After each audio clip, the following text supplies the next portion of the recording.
Welcome to the Java Cafe, Java fam.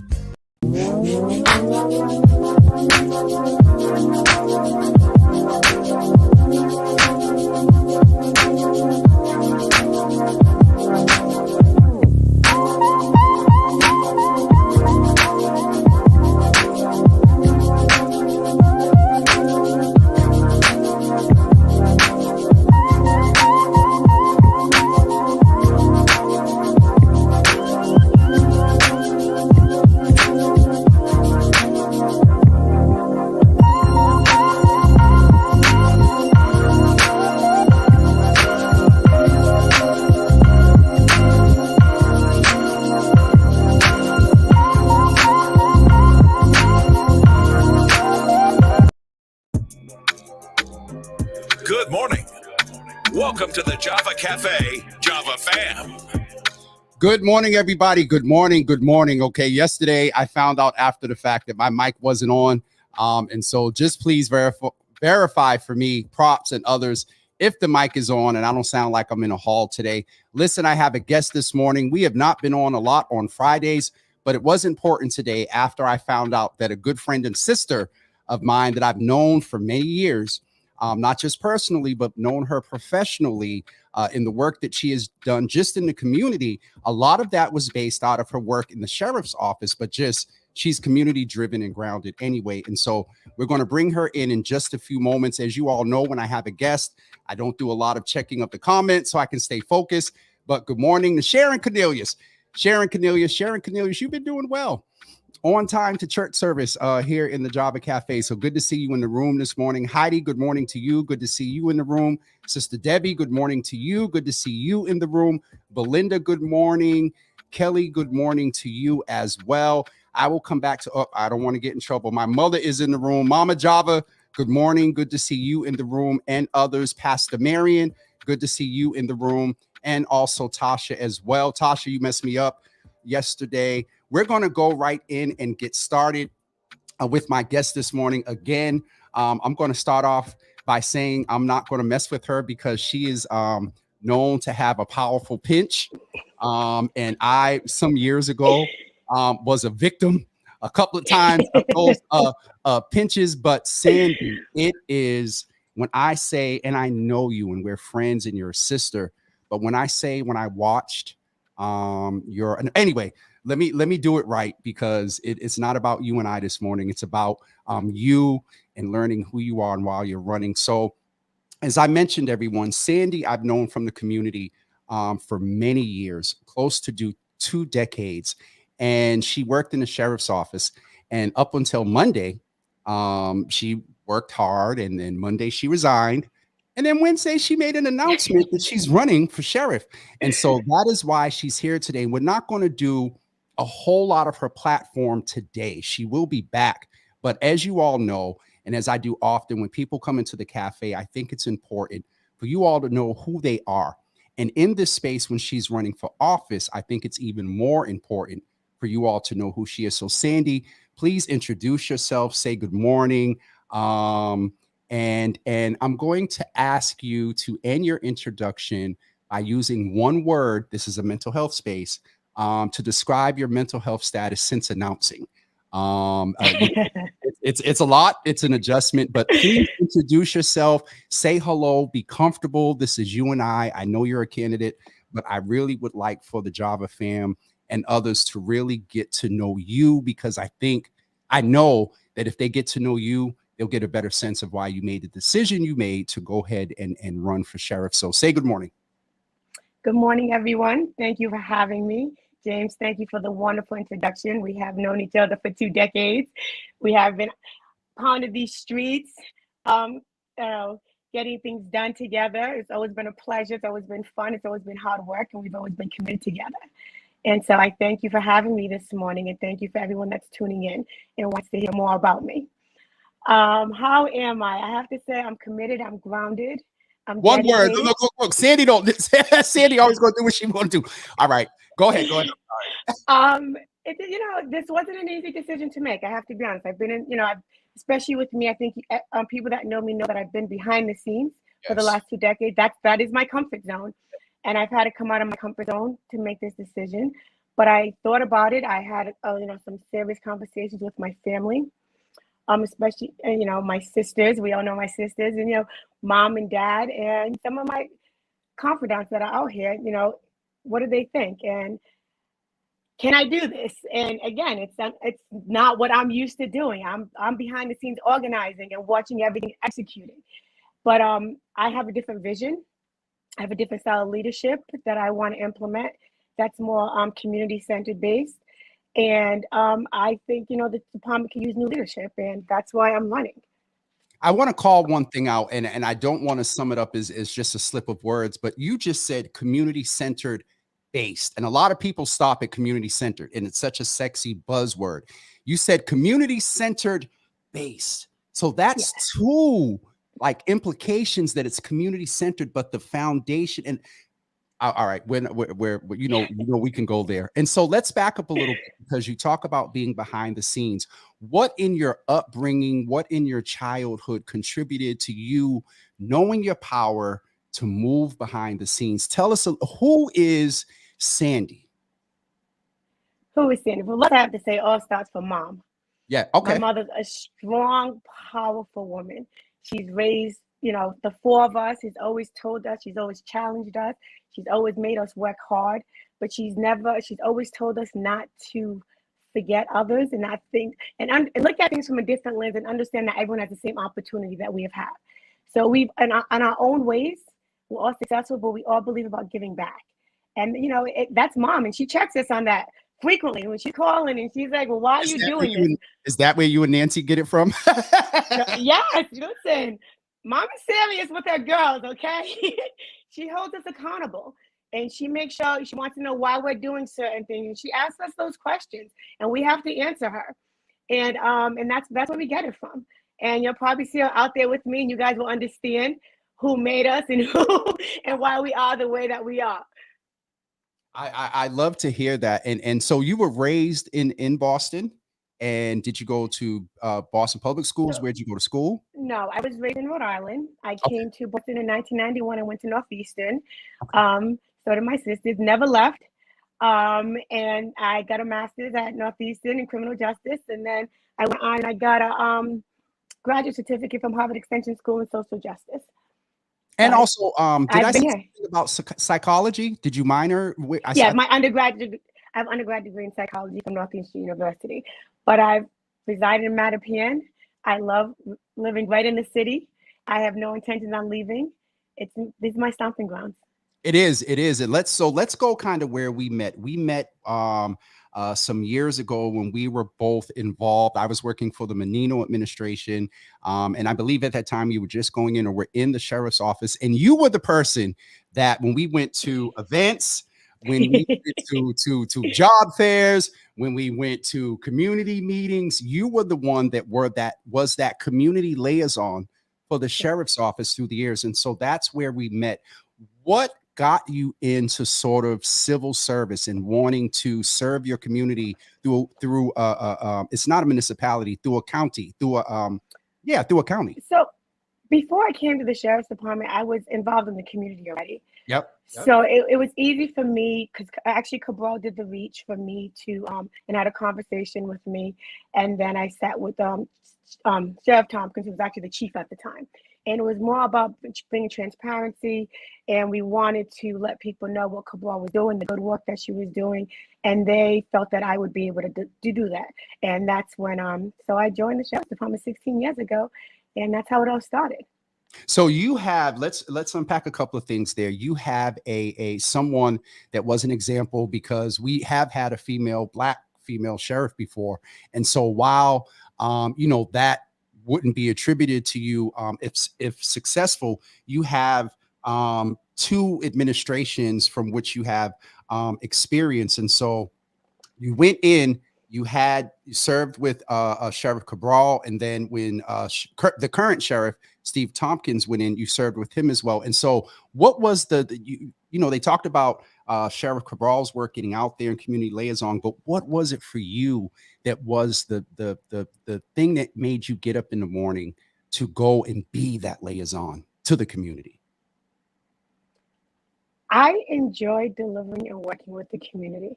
I really do. It's just a passion. I always have. Although I haven't been the person that's been front and center, I've always enjoyed listening, talking, building relationships with the community, and trying to meet them and where their needs are at. And that's just honestly, it's really just that simple. I mean, I was out at 7 nights a week, Yeah. going to meetings, going to Mhm. events back to back. I mean, we were all doing it at the time, Yep. right? And it was enjoyable. We had our team. Remember our NIT meetings that we were going to sometimes the 2, 3 hours, but it was enjoyable being able to deliver and hear the community's wants and needs. So it was never seen as anything hard or a burden or anything. We enjoyed doing it and seeing What the is results that we got. But what because I know you, I know that you gave deep thought. I know you had conversation. We talked minimally a year ago or a little while ago, and you didn't get into specifics, but you were like, I just you had like an itch to do more. And so because you're so behind the scenes and low key, Sandy, what made you make this leap to run? I have a different vision. I have a different style of leadership that I want to implement for the community and for the employees at SCSD. You know, I've been behind the scenes fighting for equity, transparency, but I really just want to be able to lead with empathy, professionalism, integrity, and a real strong social justice vision. And that's honestly, that's what it is. We can bring some more. You need to share. Listen, I have the utmost respect for Sheriff Tompkins, and it's honestly just I just have a different vision, different type of leadership that I just want to implement. Well, there's a couple of things there, and no slight to the current sheriff, but you have a degree in psychology, and that's what I read the GBH article, and that's one of the things that stood out to me because instantaneously, which I didn't know, and maybe that's why you're so wonderful in dealing with people, but that gives you a different lens because and another piece that was in the article was you want people to come in. When people come in, you don't want them to come in, but sometimes life necessitates that they need that time, with you.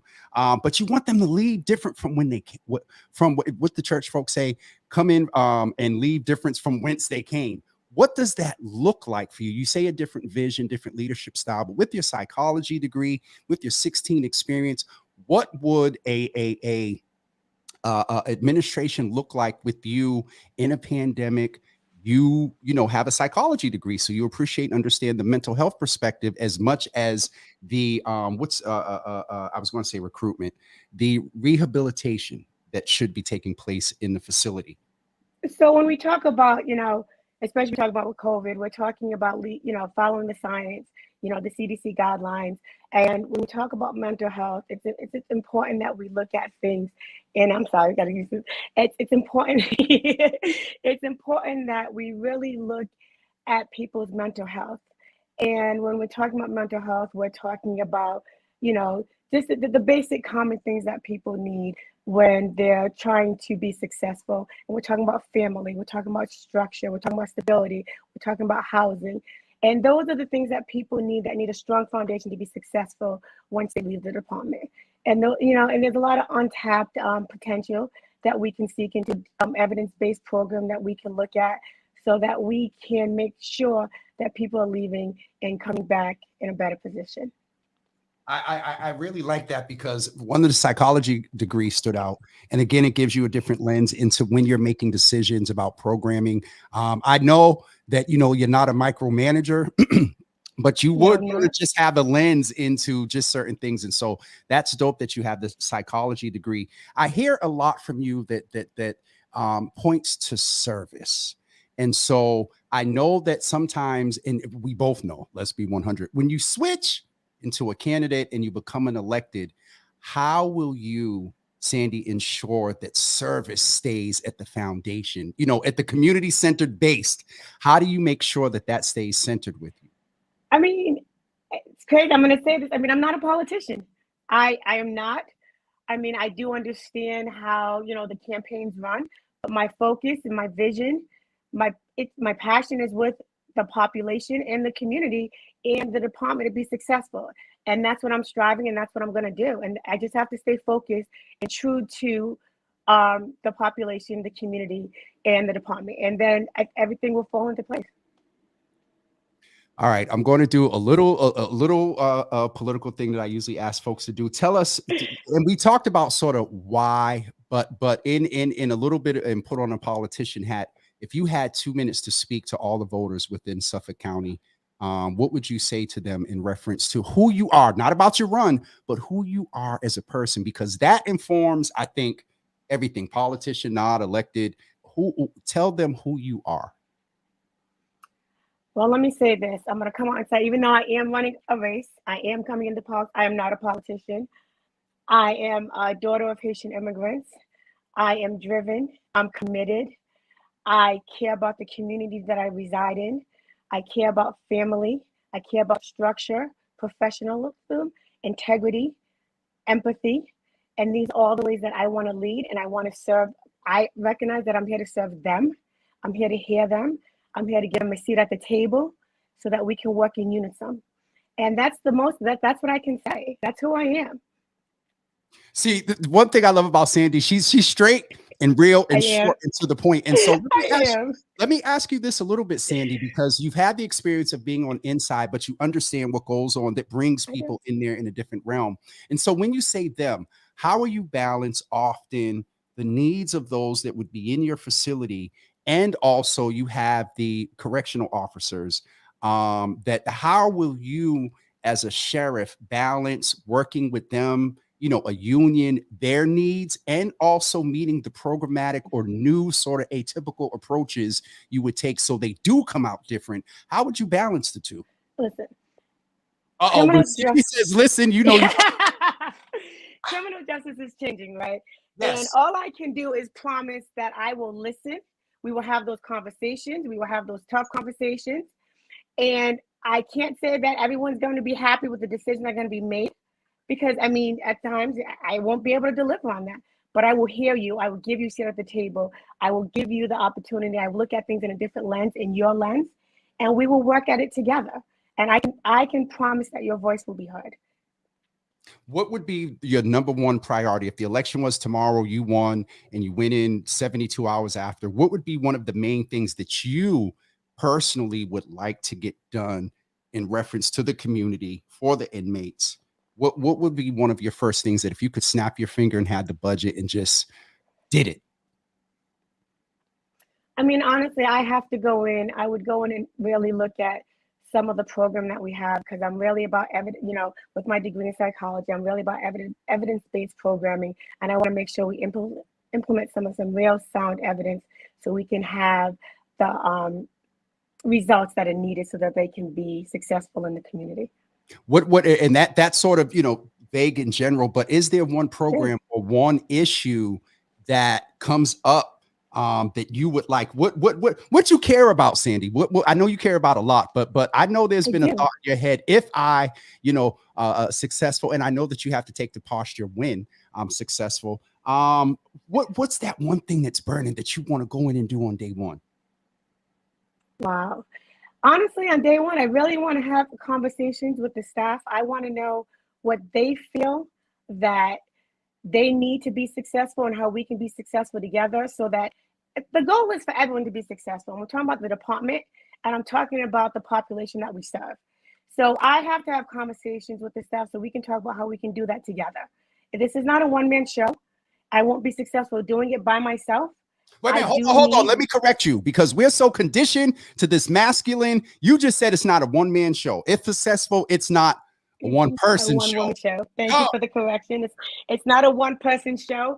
It's something that has to be done, and I need a strong, solid team. I need to tell them my vision, and we have to work on achieving that together.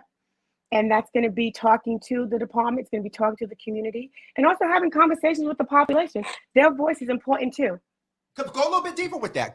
I see your face and everything. Why they're there? Why are they? The crazy question, but I'm glad to hear you say that. How would their voices be implemented into your administration? Having conversations, walking in the units, talking to them. I mean, they're there. I mean, their success is my success. I call that shit. Sandy is just straight to the point and then leave it there. Nothing else needs to be said. You know, that's me. That's how I am. I'm not going to change who I am. I say what I say. I mean what I say. I typically leave out the and ifs and buts, and that's who I am. I just want to check some of the comments here, because I don't want to get distracted. You have been running the show for you've been running the show for a long time, making everyone else. Okay, so we're not going to get Sandy in trouble.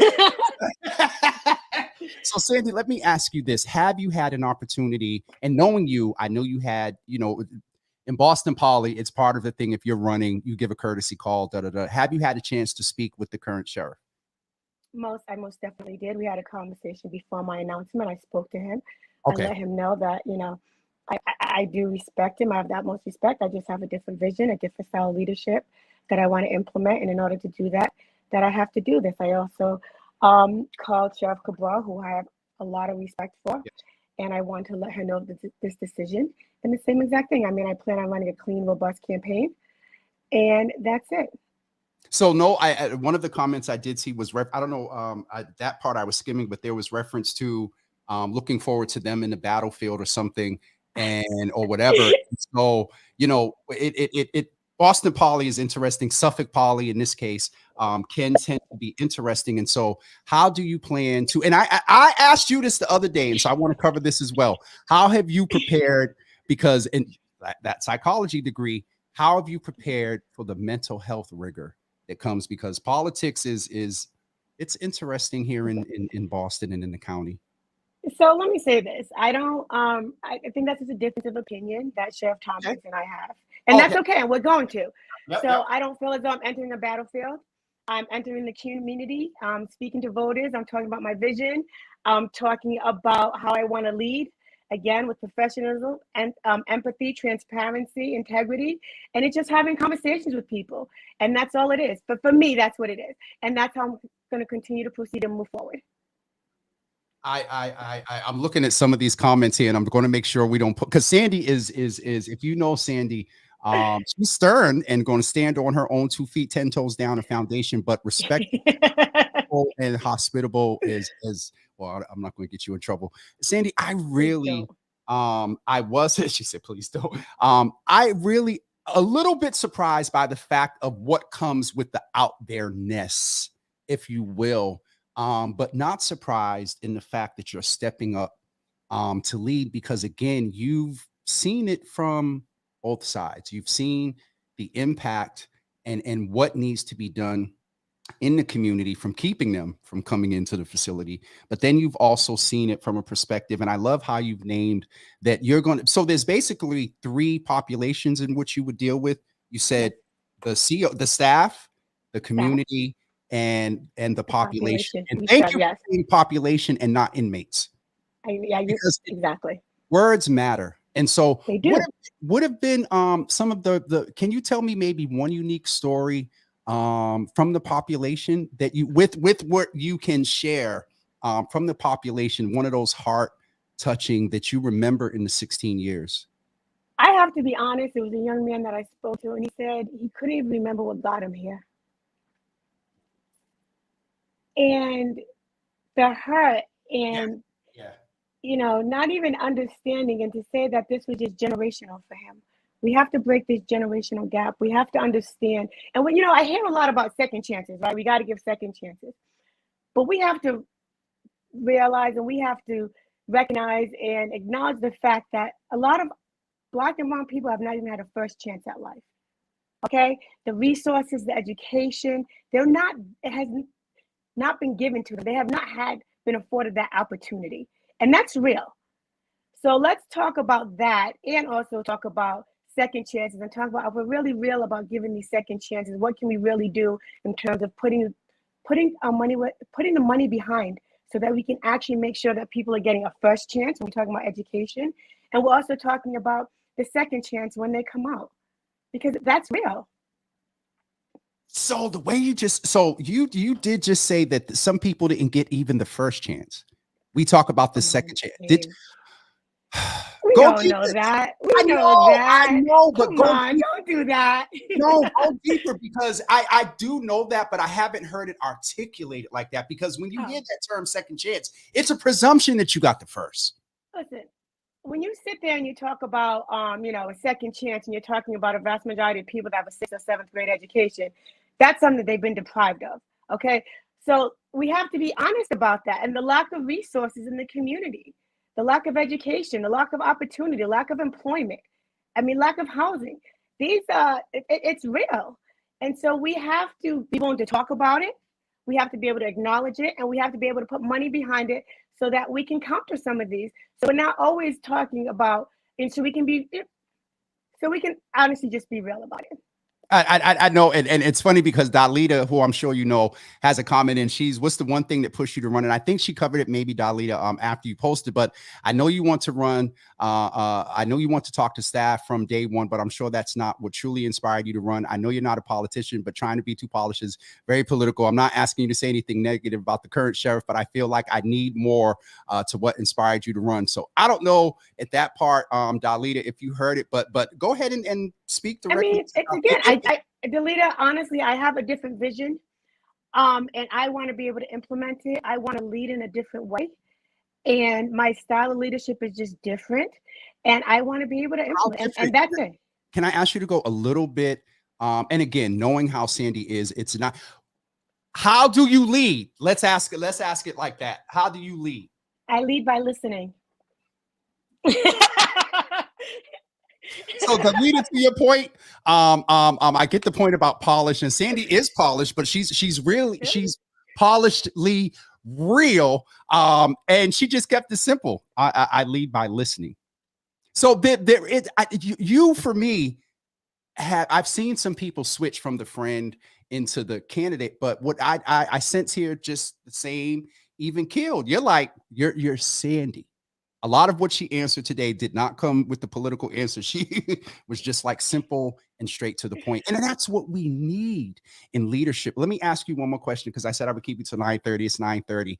In this period of all of our women of color winning and doing things, what is it that you would say to other Black women who are considering running, who are considering leading? What would you say to them? I think many of us think about it and dwell on it far too much instead of just coming out and doing it. Come out of your shell and do it. And that's it. I mean, it's nerve-wracking. It's uncomfortable. But if you have a passion and a vision about something, come out and do it. And listen, if I'm out here, 2 decades behind the scenes, right? Listen, this is not easy. This is not easy for me. Everyone that knows me knows this is not easy for me. But I do. I have a vision, and I want to implement it. So I'm out here, and one by one, I'm going to be talking to people. And here is Thaddeus. I was getting ready to ask him, because I did the same thing with U.S. Attorney Rollins yesterday. What is it that you would say to Black men as well? Support us. Support us as we would always support you. There's no difference. We have the same vision. There's enough space in this for all of us. So let's do this together. Gotcha. I mean, it's a community. When we're talking about a community, we're talking about Black men, Black women, Black children, everybody. So let's just unify and let's not divide each other. Go a little bit deeper there. I'll take 1 extra minute unless staff tells me in the background she got to go now. But let's just name. Was this your first interview since announcing? Yes, I gave you. Yes, this is my first interview. Okay. I love you, Sandy. No. Go a little bit deeper with that, because Dalita said it, and I love her. And again, y'all, we all know each other here, and so you all don't take text words as any tone or anything. But Dalita said I actually didn't want to use the word polish. I blanked for a minute. Dalita said English is my 4th language. I was looking for more politically correct, but no, I think she did. Sandy did definitely answer that as into the reason why. But Thaddeus is here as well and asking about the Black men. So Sandy, thank you for asking that. We'll end with this comment here. Congratulations, Sandy. I'm very proud of you for taking the step to run. You've always been a champion of the work and helped to provide services and support behind the scene. And I can unequivocally say that. Thank you, Will. I appreciate that. Community events, reaching out to you when I needed to, either to connect, get the sheriff here, or for other community services. And you have put in the work beyond the 16 years. And so, Sandy, we definitely applaud you. We pray for you, and that you stay fortified in this, because as you said, and you was very real, Boston Poly, you said it was nerve-wracking. You challenge yourself to come out of your comfort zone. And so we applaud you for that. And I'll leave the floor with you if there's anything else you want to say. I'm going to stay on and do a couple of announcements. But is there anything else that you would like to say to the constituency? I want to say, first, I want to say thank you to you for having me. And I want to say I look forward to talking to everybody one by one, listening, getting out there. Hopefully, as we get the weather changing, it gets warm, I'll be able to hear people's visions and how people would like to see how we can lead together. This is not something that can be done in silos. It has to be done as a team. And I'm willing to do it as a team. And I thank everyone. And I'll be, feel free to reach out to me, go to my website, and just keep following me. I mean, what is your Kate? Katie, can you do me a favor? Can you type the website in the private chat so I can cut and paste it and put it up on the screen here? Sandy, you got to stick around. SandyForSheriff.com. That's it. SandyForSheriff.com. Hold on. Look, your staff is on point. Before you could even finish saying I'm being lazy. All right, so hold on. Let's go put it in the banners here. And this is where you can go to get more information. And I just have to say, and I know how Katie is, it's about the candidate right now, but I just want to celebrate this young woman, Katie. And if you know, very, very behind the scenes person as well. But Katie, thanks for helping and everything. If you would like more information about Sandy's run, please go to SandyForSheriff.com and get more information. A lot of people want to learn about politics, and any candidate comes on. I will say this: if you share values with the candidate, think about maybe going to check them out, volunteer. You may want to do, a couple, and I'm not saying in same races, but do a couple to get the experience. But if you share values, hit a campaign up and get involved so you can see what goes on in Boston politics and through the campaign process. And so, Sandy, thank you so much for being the first interview since you announced. And again, Godspeed, God's covering to you and your family and the sisters as well, who I've had the opportunity to work with in the past. Y'all low key, y'all little Boston Poly Community Service dynasty. And so with that being said, I'll go ahead and let you go because I don't want to get you in trouble. But seriously, all jokes aside, I really salute you for making this decision, Sandy. Again, not surprised in the leading, a little surprised by the fact that you're going in the forefront, but it speaks to your integrity and your spirit. And so we applaud you, love you, and appreciate you. Thank you so much. Bye-bye. Absolutely. Have a good day. You too. Everyone, I'm just going to stick around for a couple of seconds and make a couple of announcements as our candidate departs. It was definitely awesome.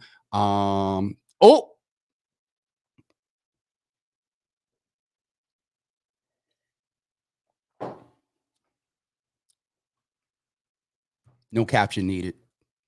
Okay, so what I would like to do, here goes props, Mr. Web Designer. How's the site look? I wanted to just make you guys aware of a few announcements I shared yesterday, and it's interesting because your boy's a little bit nervous. I'm going to be on WGBH today at 12 o'clock. They're going to send the YouTube link kind of right before the show. Similar, I get it set up. You do the tech stuff, and then it's like right before the show. So that is going to be featured on WGBH, their YouTube channel today at 12 o'clock. And then they're going to show it on WGBH this evening at 7 p.m. And so, yeah, your boy's doing his first official television, radio, political commentating. And so, yeah. And then also right after that, busy day today, snow day, and it's Friday, but we're in here percolating. At 1 p.m., our mayor is coming into the room, and they reached out to check in reference to what's going on with the COVID mandate. We're also going to talk a little bit about the search committee that was announced yesterday, and we're going to talk about it's not 100 days yet, but just how things are going. So our mayor is coming to check in with us at 1 p.m. And then next Thursday, please save your put this on your calendar and save this. Next Thursday, we're going to do some thankfulness and rhymes. Exit Fame, who has been here in the Java Cafe before, is coming in to talk about his project that was actually released today. And he will be in on Thursday as well. On Monday, Dr. Brandy Brooks will be back. On Tuesday, on on Tuesday, we have the good bishop, as we call him, Rasan Hall, who is a candidate for district attorney for Plymouth County, will be in the Java Cafe on Tuesday at 9 a.m. to talk about his run. But we're also going to back up a little bit because Rasan was very instrumental in educating and informing of the community about the difference that the DA's role makes. And so we're going to talk with him about that on Tuesday. And on Wednesday, I'm going from memory now. So anyway, don't forget to look for the link for my first appearance on WGBH today at 12 noon. And then at 1 p.m., Mayor Wu will be here with us in the Java Cafe. Thank each of you. Thank you. I knew this was props. Thank each of Thank each of you for tuning in today. I don't have it on today, but is the picture up here? The picture is not up here, and props is going to get me. We have merchandise, Java with Jimmy merchandise available. I'm telling you, having a team is awesome. We have merchandise available. There are Java with Jimmy cups. There's a Java with Jimmy hoodie that I don't have on today. And so I will, the website is coming. Props is waiting on a couple of things from me. We will put that information out there. On Monday, I'll have more information for you to be able to get the merchandise either from the website, or if you're not able to get it from the website, I can arrange for you to cash at me, and we can arrange a time for you to pick up your hoodie. We have red hoodies. We have black hoodies. We have white mugs, Java with Jimmy coffee mugs. So props, I appreciate you for the nudge to mention the merchandise. It took me a year to even think about it. So y'all know I've come a long way. All right, that's it for me. We're going to end with this commercial from Mass Notify. I will just say this. 3 days in a row, we've had over 24,000 positive cases for COVID-19 here in Boston. And I don't know if the numbers from New Year's Eve are kicking in yet, but just be very cognizant. Wear your mask, get tested, get vaccinated, get boosted. We will see you this afternoon here in the Java Cafe at 1 p.m., but look for the link for the WGBH appearance today at 12 p.m. I'll put it on the Java with Jimmy page. All right. Have a wonderful, I'll give you salutations for the weekend after we talk with the mayor. Peace for now, everybody. Your phone connects you to your family, your friends, your work. It keeps you up to date about the world around you. So why not use it to keep you and your loved ones safe? Now you can. Mass Notify can alert you to possible COVID-19 exposures right on your smartphone. It's anonymous and secure, and your location is never tracked. We're not out of the woods yet, so even if you're vaccinated, Mass Notify is a tool for you. Help Massachusetts reopen safely. Add your phone to the fight. Visit mass.gov/massnotify. Pastor Marion, I've a couple of times planning on just getting you the mug in person, but if you want to do it through the mail, send me your address and I can get it out to you to the mail. I've told the team I don't want to do the mail orders. I really, really don't, but they're pushing. So, all right, that's it. Dalita, you sound like my mother. All right, I'm getting off of here, y'all. Y'all have a wonderful day. Again, thanks for tuning in. See what happens when I go into the comments. Talk to you soon. Peace, everybody.